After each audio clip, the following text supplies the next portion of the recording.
नमस्कार दोस्तों। इस सत्र में हम दो चीज़ों पे बात करेंगे। व्याख्याता भर्ती परीक्षा का जो अपडेट सिलेबस है, जो एक दो दिन पहले जारी किया गया, स्कूल लेक्चरर का फर्स्ट पेपर। एक तो हम बात करेंगे कि हम किस प्रकार के स्रोत का अनुसरण करें, कौन से मटेरियल सामग्री को देखें, और दूसरा हम इसमें ये देखेंगे कि इसको कैसे मैनेज करें।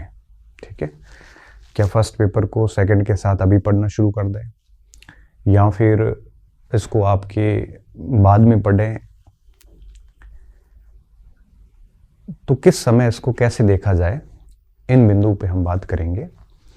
और साथ में ये भी देखेंगे कि क्या अंक विभाजन रह सकता है, कितने प्रश्न किस भाग से पूछे जा सकते हैं।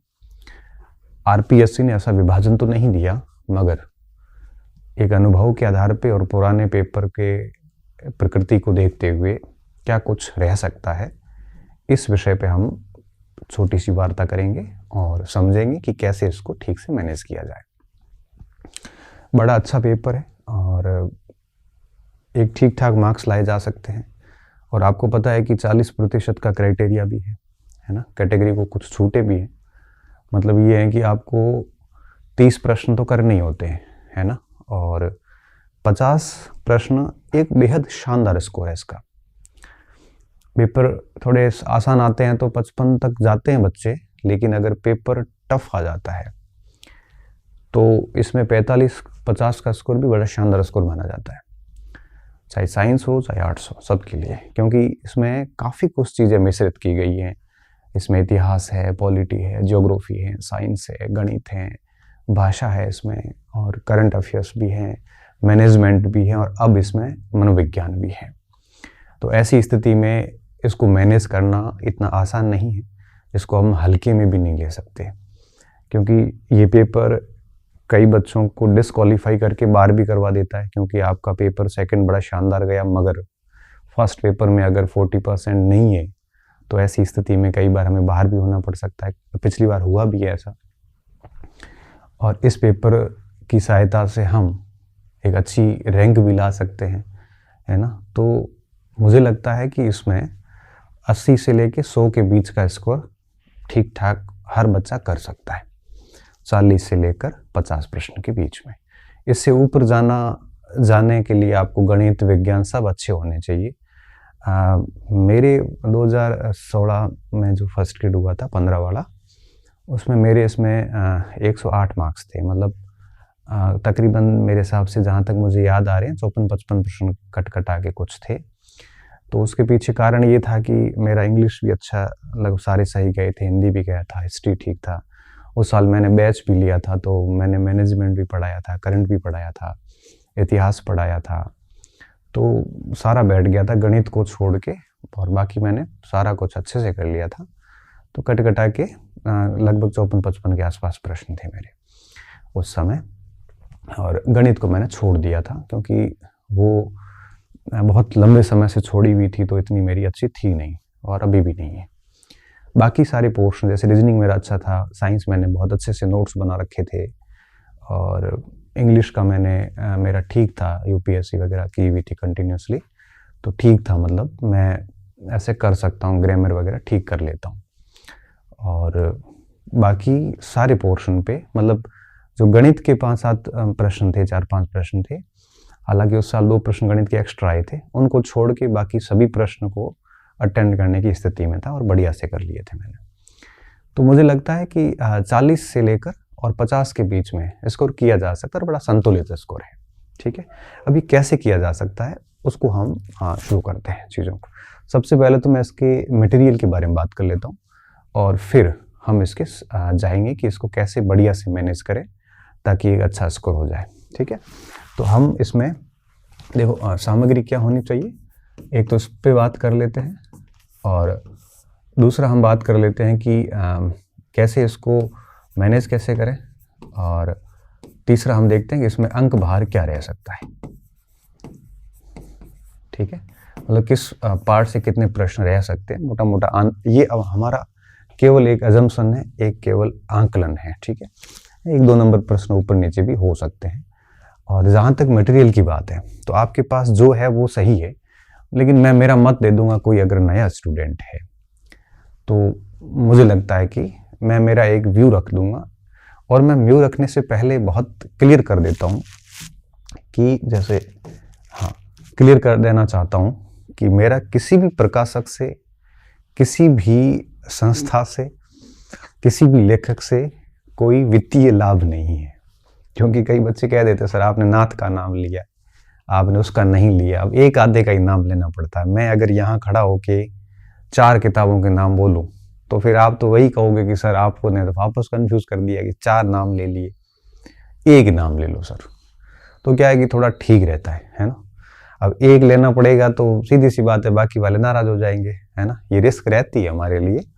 मैं वैसे बोलने से बचता हूँ, फिर भी बोल लूँगा क्योंकि मुझे इतना बहुत अधिक फर्क नहीं पड़ता, और ये रिस्क रहती है, इसलिए मैं पहले ही कह देता हूँ कि मेरा किसी से सच में कोई वित्तीय लाभ नहीं है। ठीक है, जितने भी लेखक हैं मेरे अच्छे मित्र हैं, और आज की तारीख में जितने भी गाइड्स, प्रकाशक जितने भी, सबके मेरे अच्छे संबंध हैं, सबके, चाहे नाथ हो, चाहे सिखवाल हो, चाहे आपके अवनी हो, चाहे जो भी जितने भी प्रकाशक हैं, मैं सबको बेहद अच्छे से जानता हूँ, कोई वैसा नहीं है। ठीक है ना, तो मुझे जो ठीक लग रहा है वो बता रहा हूँ। ठीक है, अच्छा एक चीज़ और बता देता हूँ मटेरियल बताने से पहले, कि अगर आपके पास में पहले से कोई मटेरियल है और आपको लगता है कि वो पर्याप्त है, तो फिर आप है वो उस पे रहिए, इसको चेंज करने की आवश्यकता नहीं।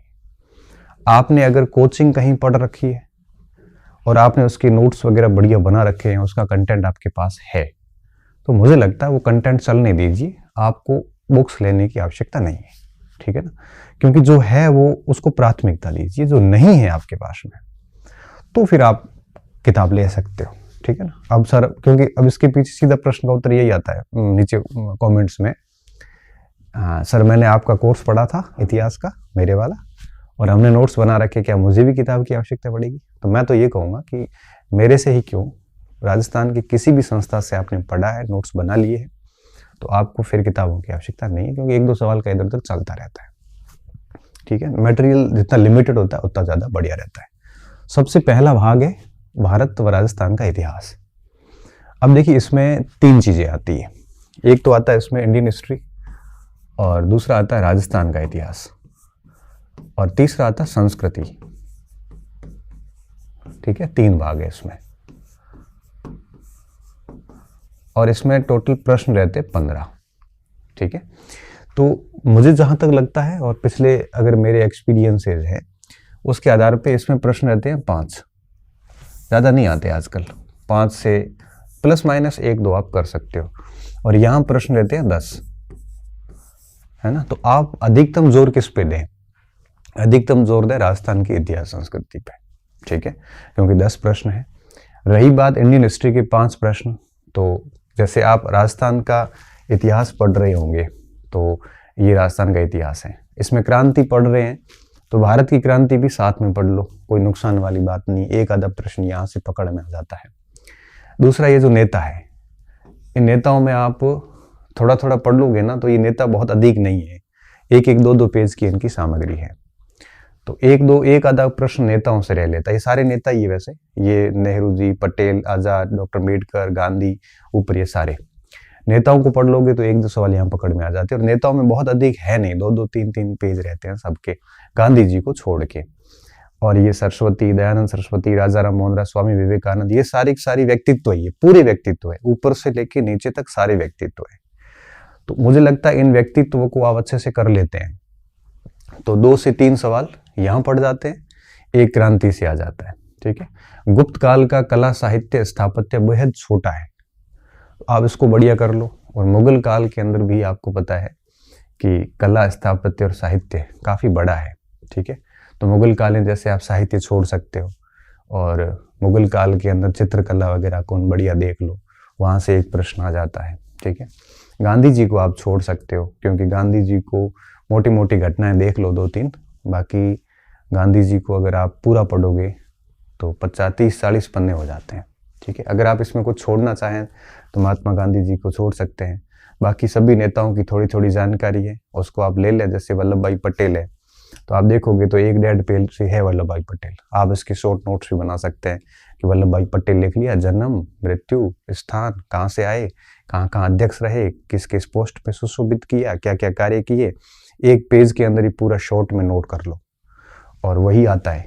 अब जैसे नेहरू जी है तो जन्म स्थान, फिर उनके क्या क्या पदों पे वो रहे, किस किस जगह रहे, कौन सी कमिटीज में रहे, कौन सी किताबें लिखी, कहाँ कहाँ योगदान दिया, किस जेल में रहे और प्रधानमंत्री बने, किस तरह से युद्ध हुए, ऐसे करते करते पूरा जीवन यात्रा उनकी एक पेज में शॉर्ट पॉइंट टू पॉइंट ऐसे लिख लो, है ना। मैंने तैयारी में किया था, जैसे मैंने लिख लिया जेल नेहरू, है ना, ऐसे कर दिया, फिर ऐसे किया कॉपी के ऊपर, पहला पॉइंट, दूसरा पॉइंट, तीसरा पॉइंट, ऐसे करते करते अगर आप कोचिंग भी करी हुई है ना, तब भी आप इस तरह से एक पेज पे एक पूरा डायग्राम बना सकते हैं, शॉर्ट नोट्स हो जाता है। तो उसको क्या है कि ऐसे सभी के बना दो, सावरकर के ये 1 2 3 4 5 6 7 8 9 10 11 12 13 14 15 16 17 18 लोग हैं ये, ठीक है।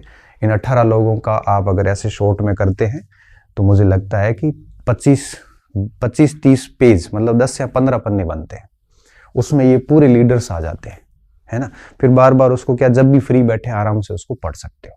तो इसको आप ऐसे कर लो, ठीक है। क्रांति के साथ पढ़ लो। और फिर रहा मुगल गुप्त काल, तो बेहद छोटा है इसमें, क्योंकि कला तो बहुत अधिक थी नहीं, मैन मंदिर ही थे, और साहित्य में खाली किताबों के नाम याद रखने इतना बड़ा विषय नहीं है, और स्थापत्य इतना कुछ गुप्त काल में था नहीं, मंदिर में आ ही जाएगा, ठीक है। मुगल काल का साहित्य छोड़ सकते हो अब, आपको अगर किताबें याद नहीं होती है तो बहुत रेयर चांस होता है प्रश्न आने का। और मुगल काल के अंदर कला पढ़ लो, चित्रकला और स्थापत्य कला बढ़िया देख लो, ठीक है। तो ये 5 प्रश्न का जुगाड़ बढ़िया हो जाता है यहाँ पे। तो इसको आप ऐसे तैयार कर लो। और रही बात, फिर आती राजस्थान के इतिहास की, इसको आप पूरा कंप्लीटली पढ़ लो।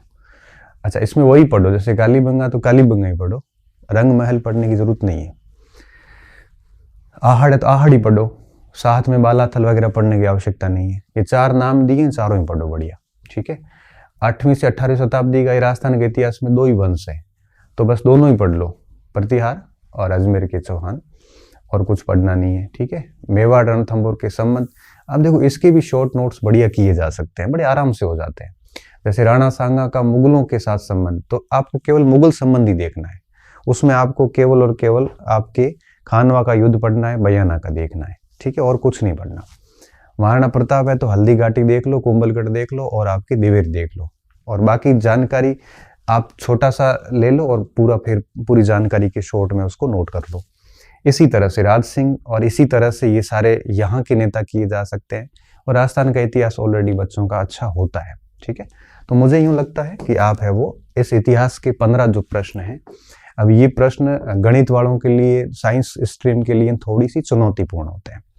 तो आप इसमें क्या कर सकते हैं, आप अगर एक ही किताब की बात करेंगे तो मैं ये कहूँगा कि आप नाथ ले लो। पवन जी ने अच्छी किताब लिखी जिसमें राजस्थान और भारत का इतिहास दोनों ही है, ठीक है, और उसको आप तैयार कर लो, बाकी सारा छोड़ दो क्योंकि बहुत ज़्यादा हो जाएगा। अच्छा, आप हिस्ट्री के स्टूडेंट हैं तो आपने ये सारा का सारा सेकंड पेपर में पढ़ रखा है, तो आपको इसको अलग से पढ़ने की आवश्यकता नहीं है, ठीक है ना।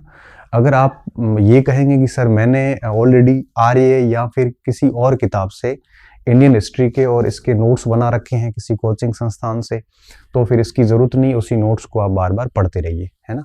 और उस नोट्स को आप खुद शॉर्ट कर लीजिए, नेताओं को, जैसे मैंने 18 नेताओं का कहा ना, वैसे इसको शॉर्ट कर लीजिए ताकि परीक्षा के टाइम रिवीजन में बड़ी आसानी रहती है। तो ये है आपका। आप कहोगे कि सर मैं इसके लिए आर्य पढ़ लूँ, तो देखो बहुत अधिक हो जाएगा। अभी नहीं पढ़ी है तो मुझे लगता है नहीं ही पढ़े। क्यों? क्योंकि वहाँ पे इनके लिए बहुत डिटेल से बातें की गई, इतनी डिटेल फर्स्ट पेपर में जनरली रहती नहीं है ना। और फिर भी आप आर्य पढ़ लेते हैं तो आप शॉर्ट नोट्स जरूर करना, नहीं तो आप एग्जाम टाइम में काम नहीं कर पाओगे, ठीक है। मैंने क्या किया था, मैंने 3 रजिस्टर बनाए थे। पहले रजिस्टर में हिस्ट्री के शॉर्ट नोट्स तैयार किए, हिस्ट्री, ज्योग्राफी और पॉलिटी के जो टॉपिक थे उसके बिल्कुल ऐसे डायग्राम के अनुसार शॉर्ट किए। एक कॉपी उसकी बनाई, दूसरी कॉपी में मैंने क्या किया, मैनेजमेंट का, साइंस का और आपके एक कौन पोर्शन था, हाँ करंट का, इन तीनों के शॉर्ट नोट्स बनाए थे। बाकी रीजनिंग, हिंदी, इंग्लिश को तो वैसे किताब में ही चेक किया था, मैंने अलग से उसका रजिस्टर नहीं बनाया। तो वो 2 रजिस्टर रिवीजन में मुझे बड़ी आसानी होती थी। आप इसका ये काम कर सकते हो, ठीक है। तो ये ध्यान रखना। तो मैंने अंक विभाजन भी बता दिया और साथ में सामग्री भी बता दी। देखो मैं अंक विभाजन और सामग्री को साथ में लेके चल रहा हूँ। मैनेज कैसे करना उसको अपन बाद में बात करेंगे, ठीक है। अब आती है भाग 2, मानसिक योग्यता परीक्षण और भाषा परीक्षण। इसमें जनरली ये होता है कि 5-5 प्रश्न आते हैं, ठीक है ना। जैसे 5 मानसिक योग्यता, फिर ये सांख्यिकी हो गई, उसके बाद में गणित, क्षेत्र मिति और हिंदी और इंग्लिश, ठीक है। अब देखो इनमें सभी में 5-5 प्रश्न का रहता है।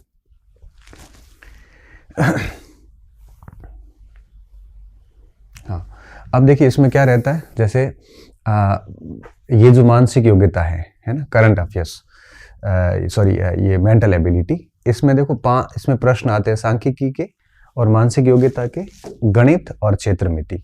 ये टोटल 10 भाग है, मतलब सॉरी 4 भाग है। और इन 4 भाग के अंदर प्रश्न कितने आते हैं, 10 प्रश्न आते हैं। अब आप देखिए इसमें 10 प्रश्न रहते हैं इसके और 10 प्रश्न रहते हैं भाषा के। तो 10 प्रश्न हैं आपके ये मेंटल एबिलिटी के प्लस गणित के, और 10 प्रश्न आते हैं भाषा के। भाषा में 5 नंबर की हिंदी और 5 की इंग्लिश।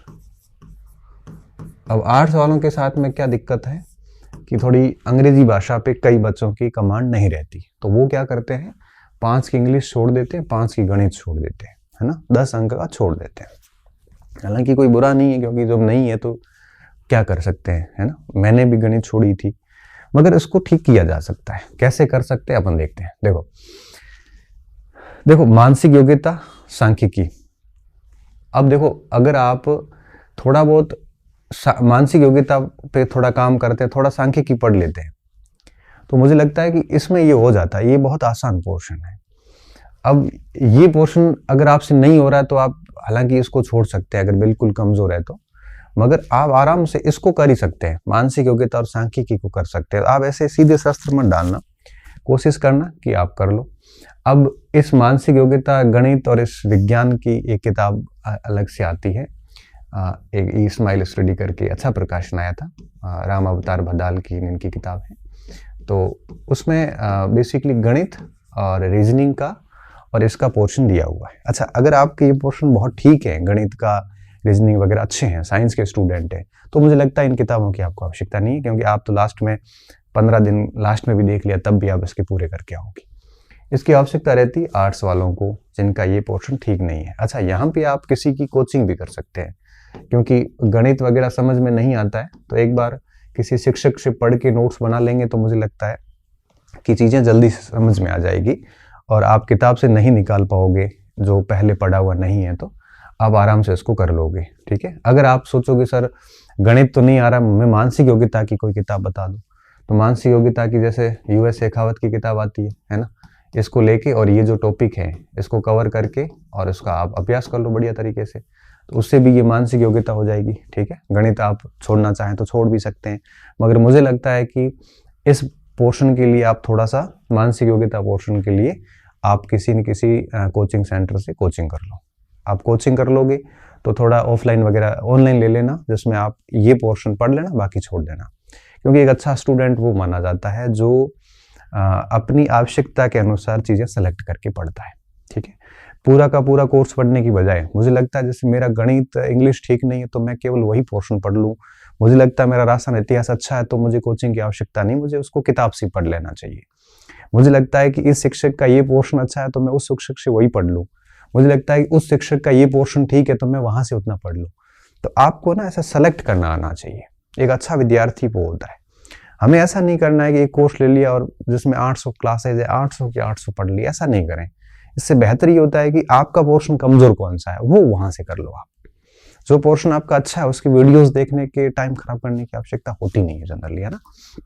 तो आप इसको मानसिक योग्यता को ऐसे कर सकते हैं, इसकी क्लास भी ले सकते हैं। इस किताब में आपको मानसिक योग्यता, सांख्यिकी वगैरह और ये गणित वगैरह, क्षेत्र मिति, विज्ञान भी उसमें साथ में, ये सारा मिल जाता है। उन्होंने माध्यमिक शिक्षा बोर्ड का निष्कर्ष निकाल के लिखा है। मैंने परसों वो किताब देखी थी तो मुझे वो ठीक लगी किताब, है ना, देख लेना अगर आपको ठीक लगे तो, ठीक है। फिर ऐसे कर लेना। और ये जिनका अच्छा है उनको तो देखने की जरूरत नहीं, जिनका अच्छा नहीं है उनको भी मुझे लगता है देखने की जरूरत नहीं है। ज़्यादा लोड नहीं लेना है कि भाई मेरा गणित अच्छा नहीं, मुझे बिल्कुल नहीं आती गणित।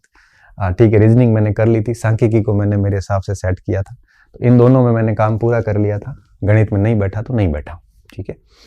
और कोचिंग की सुविधाएं थी नहीं तो मैं शायद टीचर से पढ़ भी लेता। ऑफलाइन जाने के चांस नहीं थे और ऑनलाइन उस समय था नहीं, ठीक है। उसके बाद में अच्छा, इसके अलावा आपके पास कोई और स्रोत हो तो आप उससे भी कर सकते हो, आप 9वीं 10वीं की किताबों से भी कर सकते हो, ये आपके ऊपर है। फिर आती हिंदी। अब हिंदी क्या है कि हर व्यक्ति इसमें एक सहज होता है, उसको ज़्यादा दिक्कत नहीं है। और मुझे लगता है कि 9 से लेकर 12 तक की पुस्तक कोई ले लो, और व्याकरण भाष्य वगैरह आती है। मेरे पास भी इसकी सॉफ्ट कॉपी पड़ी है, मैं उसको टेलीग्राम पे डाल दूंगा, आप उसको देख सकते हो। मुझे लगता है हार्ड कॉपी लेके आओ, सॉफ्ट कॉपियों से पढ़ा नहीं जाता है ना। तो आप मार्केट से एक कॉपी किताब ले लेना 9 से 12 की। अच्छा, किसी का हिंदी साहित्य ही है तो जरूरत नहीं है, जैसे नॉन हिंदी बैकग्राउंड के लोग हैं उनके लिए बात कर रहा हूँ। और एक बार लास्ट में थोड़ी बहुत ग्रामर वगैरह देख लेना। तो इसमें क्या है कि 5 में से अगर बहुत टफ आता है तो 2-3 हो जाते हैं, सरल आता है तो 3-4 भी हो जाते हैं, किसी के 5 भी हो जाते हैं। तो ये वही पढ़ने जो कोर्स में है। और 9 से 12 तक की व्याकरण भाष्य वगैरह जो भी वर्तमान में चलती है या पहले की भी है तो वो सफिशियंट है, एक्स्ट्रा देखने की आवश्यकता नहीं है। इंग्लिश की बात आती है। इंग्लिश में आपके पास में देखो, जिसका बहुत अच्छा है उसको तो दिक्कत नहीं है, उनको थोड़ा बहुत देखना होता है। जिसका अच्छा नहीं है तो अब इसमें भी प्रश्न 5 ही आते हैं, है ना। अब 5 प्रश्न आते हैं टोटल। 5 में से अब आप इसको देखो, ल्यूसेंट के एक ग्रामर की किताब आती है, हाई स्कूल ग्रामर। अब मुझे लगता है उसको से ये सब देख लेना चाहिए, उसमें बड़े आसान से है। ल्यूसेंट की हाई स्कूल ग्रामर आती है, उससे देख सकते हो। अगर आप चाहोगे नहीं हम और एडवांस करना चाहते हैं तो फिर तो एडवांस की तो कोई कमी नहीं है। रैंड एंड मार्टिन से लेके और आपको एक युवाम की ग्रामर भी आती है, बहुत अच्छी किताब आती है, तो वहाँ से भी आप कर सकते हो, है ना। लेकिन मुझे लगता है ल्यूसेंट वगैरह से आप देख लोगे ना सामान्य, तो मोटा मोटा ये सारा हो जाता है। और अगर आपका बेहद कमज़ोर इंग्लिश, आप सोच रहे हो छोड़ने का प्लान कर रहे हैं, तो मुझे ये लगता है कि आपको थोड़े बहुत आर्टिकल्स है, वो थोड़े बहुत ए एन दे का प्रयोग है, रट लेना चाहिए। थोड़ा बहुत प्रीपोजिशन समझ में आ जाएगा। डायरेक्ट इनडायरेक्ट के थोड़े रूल्स पढ़ लो, है ना, और थोड़ा अभ्यास कर लो। एक्टिव पॉसिव के कुछ नियम पढ़ लो और कुछ टेंसेस वगैरह देख लो, क्योंकि 3 सवाल इनसे आते हैं, 2 वोकेब से आते हैं। वोकेब वाले तो अपने से होंगे नहीं, और जिनका वोकेब अच्छा है, एसएससी वगैरह की तैयारी की है, उनकी बात नहीं कर रहा हूँ। मेरे जैसे कोई बच्चे हैं जिनका इंग्लिश, हालांकि मेरी वोकेब भी ठीक थी, तो ये जो पोर्शन है ऊपर वाला, ये ग्रामर थोड़ी थोड़ी पढ़ लोगे ना, तो जैसे एक प्रश्न आर्टिकल का हो जाता है, एक आधा एक्टिव पैसिव से सही हो जाता है, तो पूरे 5 ही खाली हो जाए, उससे अच्छा तो ये है ना कि कम से कम 2 या 3 भी फंस जाते हैं ना, तो भी 4 नंबर कम कहाँ है वो भी। तो बिल्कुल छोड़ने की बजाय आप इस टॉपिक को पढ़ लेना और इनके नियम रट लो, ठीक है, और थोड़ा बहुत टेंस पढ़ लो। ये 4 टॉपिक पढ़ के और ल्यूसेंट है, युवा में से जो भी लो, उनके पीछे प्रैक्टिस है वो कर लो। आप इतना कर लोगे तब भी मुझे लगता है 5 में से आप 2 या 3 प्रश्न फंसा लेंगे। तो जो मैं तो कहता हूँ एक एक प्रश्न की अहमियत भी बहुत अधिक होती है, तो पूरा छोड़ने की बजाय उसको आप ये कर सकते हो, ठीक है। उसके बाद में आता है करंट अफेयर्स। अब करंट अफेयर्स के प्रश्न जो है, इनकी संख्या हुआ लगभग 10 प्रश्न है, ठीक है। तो अपन ने अभी तक कितने की बात कर ली, अपन ने 15, 20, 35 और 10, 45 पे आ गए हम, ठीक है। करंट अफेयर्स मुझे लगता है कि इसको आप थोड़े दिन समय रहें, छोड़ें उसको, और परीक्षा से तकरीबन 3 या 4 महीने पहले इसको तैयार करना शुरू करें। अभी भले उसको छोड़ दें आप, और 1 साल या 6 माह का बढ़िया करंट तैयार कर लें, या 1 साल का, ठीक है। और परीक्षा से कुछ समय पहले ही गाइड्स आ जाती है इनकी, और उसको लेके पढ़ लेना। और आप मंथली मूमल भी पढ़ते रहें साथ साथ में, मंथली मूमल पढ़ लें, और लास्ट में परीक्षा के टाइम में 2-3 महीने पहले इनका कोई विशेषांक आ जाएगा, नाथ वगैरह का, या फिर और किसी का आ जाता है, तो विशेषांक से पढ़ लेना। समसामयिक की भी अच्छा हो जाता है। हाँ, बिल्कुल ऐसा नहीं है कि अभी बिल्कुल छोड़ दो, टाइम मिलता है तो मंथली मूमल ला के पढ़ते रहो, और लास्ट टाइम में थोड़ा सा आप एक गाइड ला के भी उसको देख सकते हैं। ये भी अच्छा एक है जहाँ से अपन अच्छे मार्क्स है वो जुटा सकते हैं। उसके बाद में ये 15 नंबर का 5 प्रश्न विज्ञान के आते हैं, 5 राज्य व्यवस्था के आते हैं, और 5 प्रश्न राजस्थान भूगोल के आते हैं। ठीक है, इस तरह से हमारा ये 60 नंबर का हो रहा है।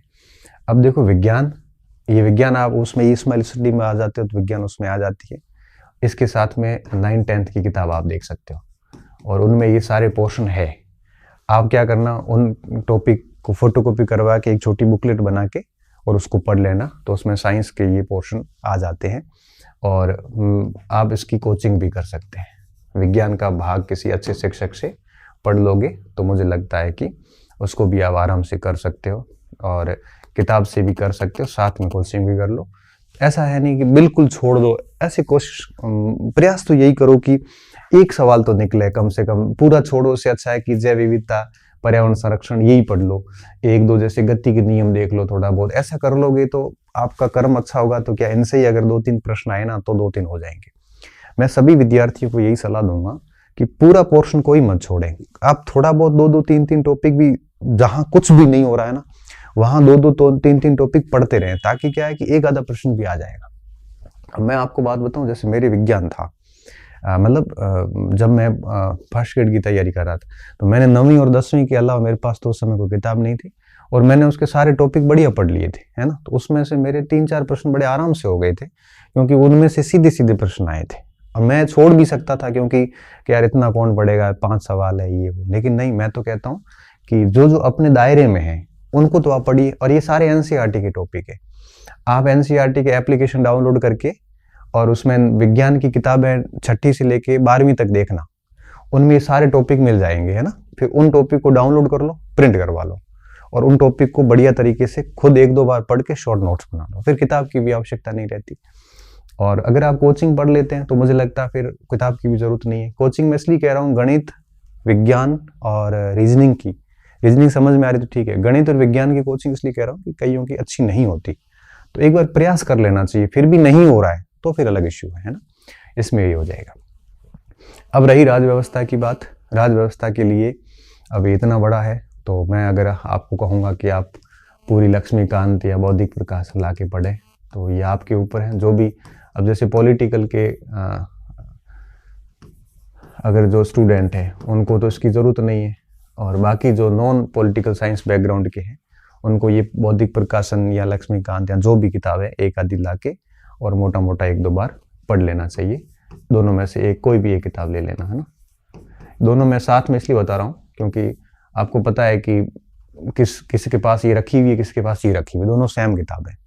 आपके पास एक भी नहीं है तो ये ले लेना, बौद्धिक प्रकाशन, और उसमें ये जो टॉपिक है उसको आप 1-2 बार बढ़िया पढ़ लेना। और टाइम मिले तो शॉर्ट नोट्स भी आप आराम से कर सकते हो। जैसे लोकसभा अध्यक्ष है उसका ले लो, आर्टिकल कौन से में उल्लेख है, उसके पास पावर कौन सी है, चुनाव कैसे होता है, तनख्वाह क्या है, ऐसे करके एक ही पेज में बनाया जा सकता है इसको।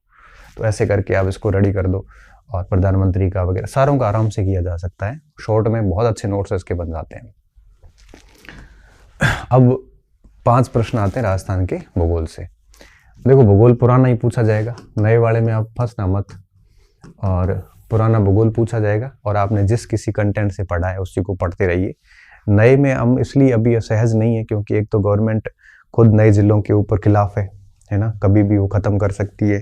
दूसरा, गवर्नमेंट ने अभी तक किसी भी नए जिले के क्षेत्रफल के आंकड़े जारी नहीं करे, अभी तक सरकारी स्तर पर भी इतना काम हुआ नहीं है। तो मुझे यूँ लगता है कि इस साल तो इस सरकार के अंदर पुराने जिलों के प्रश्न रहेंगे। अभी तक ये नए जिलों की कहानी पिछले 2 साल से चल रही है। 2 साल में तकरीबन 15 परीक्षाएं आयोजित हुई है, एक में भी नए जिले का एक भी प्रश्न नहीं आया और आगे भी नहीं आएगा। और अगर एक आधा आ भी जाता है ना तो अपन कॉमन सेंस से भी सही कर लेंगे। इससे नए पुराने में ना फंसे, जो है पहले वाला वही वापस पढ़ ले, ज़्यादा दिक्कत नहीं है। अब है आपके भाग 5। इसमें देखो इस बार ये मनोविज्ञान टॉपिक एक्स्ट्रा जुड़ा है। ये शैक्षिक प्रबंधन पहले से ही था और राजस्थान में शैक्षिक परिदृश्य और आरटी एक्ट ये पहले से ही था। अब इसमें प्रश्न आने हैं 15, इससे अधिक प्रश्न आएंगे नहीं, क्योंकि देखो भाग 5 15 नंबर का हो गया, भाग 4 आपके 15 नंबर का हो गया, 30, भाग 3 10 नंबर का 40 और भाग 2 है 20 नंबर का 60 और भाग पहला है 15 नंबर का 75 हो गए। अब इसमें देखिए 15 है तो अब 5-5 के हिसाब से मान लो मनोविज्ञान के प्रश्न आएंगे 5, ठीक है, ज़्यादा लोड देने की आवश्यकता नहीं। आपके पास जो भी पुस्तक है उसे पढ़ लेना। और ये आप अवनी की किताब आपके पास है तो ठीक है, दूसरी लाना मत। कोई कह रहा सर मेरे पास सिखवाल की है, तो वो पढ़ते रहना, दूसरी लाने की जरूरत नहीं, क्योंकि 5 सवाल है, बहुत अधिक पीएचडी करने की आवश्यकता नहीं है आपको यहाँ पे। आप इनमें से कोई भी, आपके पास वंदना जादौन है तो भी आप दूसरी लाना मत, वही रहने दो। और इसमें से भी आपको पुराने प्रश्न बढ़िया तरीके से सॉल्यूशन कर लो, एक बार थियरी पढ़ लो, और पुराने पेपर जितने भी आए आरपीएससी के, उनमें जो मनोविज्ञान आया उसके अभ्यास कर लो। तो 5 में से 3-4 तो वैसे हो जाएंगे, 1-2 प्रश्न टेढ़े आएंगे, तो ज़्यादा कुछ है नहीं। ठीक है, ये पहले सेकंड पेपर में हुआ करता था, अब इसको फर्स्ट पेपर में डाल दिया है। नंबर 5 ही रहेंगे इसके 5 प्रश्न। दूसरा है टीचिंग मैनेजमेंट, एजुकेशन मैनेजमेंट, और ये शैक्षिक परिदृश्य। तो हो सकता है कि इसमें 5 की जगह एक आधा कम कर लें तो उधर भी ऐड हो सकता है, मगर मुझे लगता है 5 से अधिक गुंजाइश है नहीं। और बहुत अधिक मारा गया इस शैक्षिक प्रबंधन को तो 7 प्रश्न वहाँ आ सकते हैं। तो 5 से 7 के बीच का आंकड़ा रहेगा मनोविज्ञान का। शैक्षिक प्रबंधन हद मार के 5 प्रश्न, 3 से 5 के बीच का इसका आंकड़ा रहेगा। ठीक है, 3 से 5 के बीच का। और इसमें आपको पता है कि आपने पिछली बार पढ़ी होगी, और कोचिंग पढ़ी है तो कोचिंग से पढ़ लेना, नात कलाम से पढ़ी है तो उनसे पढ़ लेना, चल जाएगा। ये भी उसके साथ में आता है, ये तीनों जब जहाँ भी है साथ में ही है। तो इसके भी आपके 5 सवाल तो कन्फर्म है। ठीक है, तो इस प्रकार से 15 प्रश्न आ जाएंगे। और साइकोलॉजी का मैंने बता दिया, और बाकी के लिए आप नात अथवा कलाम में जो भी किताब आती है आपके हाथ में पढ़ सकते हो। और अगर किसी जगह कोचिंग कर रखी है इन सारे पोर्शन की, जैसे मैंने पढ़ा रखा है मैनेजमेंट वगैरह, आपने वहाँ से अगर नोट्स वगैरह, ये दोनों पोर्शन मेरे पढ़ाए हुए नोट्स बना रखे हैं, तो आपको इन किताबों की आवश्यकता नहीं है। ठीक है, और कहीं से भी बनाए हैं तब भी किताबों की आवश्यकता नहीं है। इसके भी आपने पहले पढ़ रखा है तो किताबों की बहुत अधिक आवश्यकता नहीं है। ठीक है, तो ये इसकी एक कंटेंट था। ये हिंदी का सिलेबस है, मैंने मेरे नाम से चैनल है उस पर हिंदी में अपलोड कर रखा है, आप उसको वहाँ पे जाके डाउनलोड कर सकते हैं, पढ़ सकते हैं। ठीक है, तो अंक बार बता दिया, मेरे लेवल पे जो सामग्री थी वो मैंने बता दी। लिमिटेड सामग्री रखना और चेंज मत करना, जो है वो रहने रहना। ठीक है, कोचिंग पढ़ा तो कोचिंग से चलने दो, और अभी कोचिंग जो है वो आप करते हो तो कोई सेगमेंटल कोचिंग करना, किसी सेगमेंट की कर लेना, किसी भाग की कर लेना। ऐसा नहीं हो कि आप पूरा फर्स्ट पेपर पूरा पढ़ो, ऐसे मत करना। जो पोर्शन कमज़ोर है, जिसको आपको पढ़ने की ज़्यादा नीड है, उसमें कोचिंग कर सकते हो। बाकी ऐसा मत करना कि आप 800-900 वीडियोस देखो अभी, क्योंकि फिर इतना टाइम नहीं रहता हमारे पास में। अब बात आती है इसको मैनेज कैसे करना है। देखो, बड़ा महत्वपूर्ण है, और इसमें आपको कम से कम 40-45 का प्रश्न तो चाहिए, मतलब 80-90 नंबर तो चाहिए आपको इसमें बढ़िया करने के लिए। आप, मुझे यूँ लगता है कि आपको सेकंड पेपर के साथ हर दिन फर्स्ट पेपर भी साथ में पढ़ना चाहिए, है ना। ये प्रथम पेपर आप आज से शुरू कर दो। क्या करना है, अब एक इसमें आपको पता है कि जो पोर्शन आपका मजबूत है वो बाद में देख लेना। जैसे हिस्ट्री वालों का हिस्ट्री मजबूत है, ज्योग्राफी वालों का ज्योग्राफी होगा, इसके अलावा एक और पोर्शन भी होगा साथ में। मनोविज्ञान राजस्थान के सभी बच्चों का अच्छा है, मैनेजमेंट ठीक ठीक है, करंट है तो थोड़ा बाद में देखना, थोड़ा मूवल देखना है। तो जो पोर्शन कमज़ोर है प्रथम पेपर का, उसको आप 1-2 घंटे 2-3 घंटे डेली दीजिए आप, और रैंडम दीजिए। अब देखो, आप इसमें 4 यूनिट है टोटल, आपने देख ली, एक यूनिट पूरी करिए, है ना। जो सबसे कमज़ोर यूनिट है वो आप पहले शुरू करिए। जैसे मैं होता तो क्या करता, सबसे पहले विज्ञान, गणित और ये करता, 1-2 महीने बढ़िया टाइम पे ये हो गया। फिर जैसे मान लो मुझे ये कर लिया पहली यूनिट, फिर उसके बाद में दूसरी यूनिट कर लो। जैसे मेरा भूगोल कमज़ोर है तो मैं भूगोल कर ला, हालांकि कमज़ोर नहीं, मैं नॉर्मली बात कर रहा हूँ। हिस्ट्री को करना, हिस्ट्री, जैसे साइंस का मैं जैसे स्टूडेंट होता, मेरा इतिहास ठीक नहीं होता तो मैं इंडियन हिस्ट्री के शॉर्ट नोट्स कर लेता, और राजस्थान इतिहास को भी शॉर्ट करने की कोशिश कर लेता, सबसे पहले वहीं से शुरुआत कर लेता। तो ऐसे करते करते कमज़ोर जो भाग है वो रैंडम लेने शुरू कर दो, एक पढ़ा फिर दूसरा ले लो, और बाकी ऑल टाइम सेकंड पेपर जो आपका सब्जेक्ट है उसको साथ में पढ़ते रहो। और आईसीटी और पेडागोजी जो है आपके सेकंड पेपर में, वो भी फर्स्ट पेपर के साथ में पढ़ते रहो। ठीक है, तो 2-3 घंटे इनको दे दो। प्रथम प्रश्न पत्र प्लस आपके शिक्षा शास्त्र है, और ICT, इसको दोनों को साथ में लेके डेली 2-3 घंटे दीजिए आप उसको, ठीक है। आधा एक घंटा आप इसको दे दीजिए। शिक्षा शास्त्र, मनोविज्ञान, प्रबंधन, RT इसको दे दो 1-आधा घंटा रेगुलर, और 1-आधा घंटा आप फर्स्ट पेपर के अन्य जो पोर्शन है उसको आप टाइम देते रहें, ठीक है। ICT वगैरह के लिए क्या पढ़ना है इसको अपन सेकंड पेपर में बात करेंगे। हिस्ट्री में मैं पढ़ा दूंगा, मतलब बता दूंगा आपको, और अभी मुझे खुद को चेक करना पड़ेगा कि ICT के लिए बढ़िया किताब कौन सी है, मैंने अभी उसको देखा नहीं इतना, ठीक है। तो फर्स्ट पेपर को साथ लेके चले, डेली 2 से 3 घंटे दें, और 1-1.5 घंटा आप शिक्षा शास्त्र, ICT, और ये जो यूनिट है आपके सबसे लास्ट वाली यूनिट मनोविज्ञान वगैरह की 15 नंबर वाली। तो अब आपको पता है कि शिक्षा शास्त्र, ICT इसके 20 प्रश्न मान लो आप, और 15 प्रश्न इसके, तो ये 35 प्रश्न का मैटर है टोटल, लगभग 70 अंक का। तो इस 70 अंक को आप डेली कम से कम 2 घंटे दोगे तो भी ठीक मामला है, क्योंकि 450 में से 70 अंक आपको यहाँ मिल रहे हैं, ठीक है। और सब्जेक्ट 5-6 घंटे आप रेगुलर पढ़ते रहें, और इसको आप 1-2 घंटे शिक्षा शास्त्र, ICT और जो चौथी यूनिट थी फर्स्ट पेपर की उसको दे दें, और 1-2 घंटे प्रथम पेपर के जो बाकी पोर्शन बचे हुए हैं उनको आप 1-आधा घंटा डेली दें। पहले हिस्ट्री पढ़ ली जैसे, फिर ज्योग्राफी पढ़ लो, साइंस पढ़ लो, जो कमज़ोर है उसको पहले पढ़ लें, जो अच्छे हैं वो बाद में पढ़ लें। शॉर्ट नोट्स भी बनाएं, कम से कम मटेरियल रखें, क्योंकि ये सिलेबस इतना बड़ा है कि अगर आप बहुत अधिक मटेरियल रखोगे तो बहुत दिक्कत हो सकती है। ऐसे चलते रहो, और फिर परीक्षा लेट ही होगी, अक्टूबर-नवंबर के आसपास जैसा मुझे लग रहा है। आप कोई पेपर ठीक पढ़ रखा है, आपसे शेड्यूल नहीं बैठ रहा है, तो आप शेड्यूल कोई कोचिंग उसका टेस्ट सीरीज भी ज्वाइन कर सकते हैं ऑफलाइन, और उसके शेड्यूल के अनुसार भी चल सकते हैं, ठीक है। जैसे भी करें आप इसको साथ में लेके चलें। तो पूरे दिन को 2 सेगमेंट में बांट दें, 5-6 घंटे का सब्जेक्ट और 2-3 घंटे 4 घंटे का ये पोर्शन, मतलब प्रथम प्रश्न पत्र प्लस शिक्षा शास्त्र और ICT, इनको लेके चले तो क्या होगा कि कॉन्फिडेंस बना रहेगा और दोनों पेपर बढ़िया तरीके से आप कर पाओगे, ठीक है।